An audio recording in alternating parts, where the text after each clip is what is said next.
Assalamualaikum warahmatullahi wabarakatuh. Perkenalkan nama saya Diana Namsa Putri dari kelas PLKA.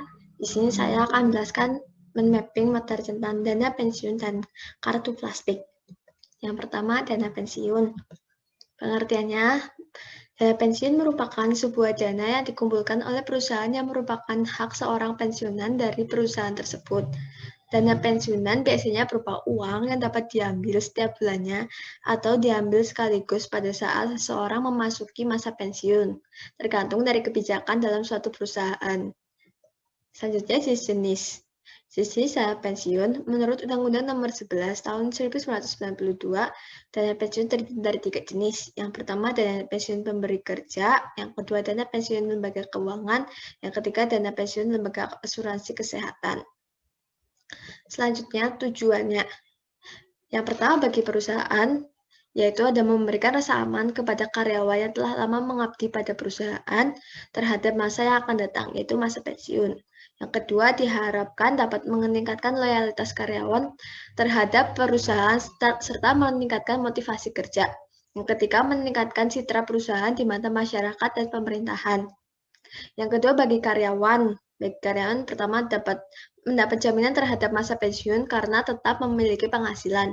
Yang kedua, memberikan rasa aman dan meningkatkan motivasi untuk bekerja. Kemudian bagi penyelenggara dana pensiun, untuk tujuannya yaitu mengelola dana pensiunan untuk menghasilkan keuntungan. Karena iuran dana pensiun dapat dikategorikan dalam kegiatan investasi. Yang kedua, membantu menyelenggarakan program pemerintah. Yang ketiga, sebagai bentuk bakti sosial terhadap peserta dana pensiun. Selanjutnya ada kelebihan dan kekurangan dana pensiun. Kelebihannya yaitu ada jumlah uang pensiun akan ditentukan dengan gaji karyawan, sehingga nantinya pekerja sendiri yang dapat menentukan kompensasi yang akan diterima pada masa tua. Yang kedua, menjadi suatu akomodasi bagi para pekerja yang telah melakukan loyalitas bagi perusahaan.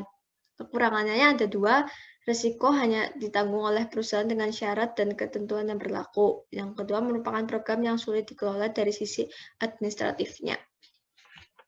Selanjutnya yaitu tentang kartu plastik. Pengertiannya yang merupakan kartu yang dikeluarkan oleh bank atau lembaga keuangan non-bank yang dapat digunakan sebagai alat pembayaran transaksi atas barang maupun jasa, atau meminjam keabsahan cek yang dikeluarkan serta dapat pula digunakan untuk menarikan uang tunai di ATM. Selanjutnya, pihak-pihak yang terlibat. Yang pertama, bank atau perusahaan pembiayaan, baik sebagai penerbit dan pembayar.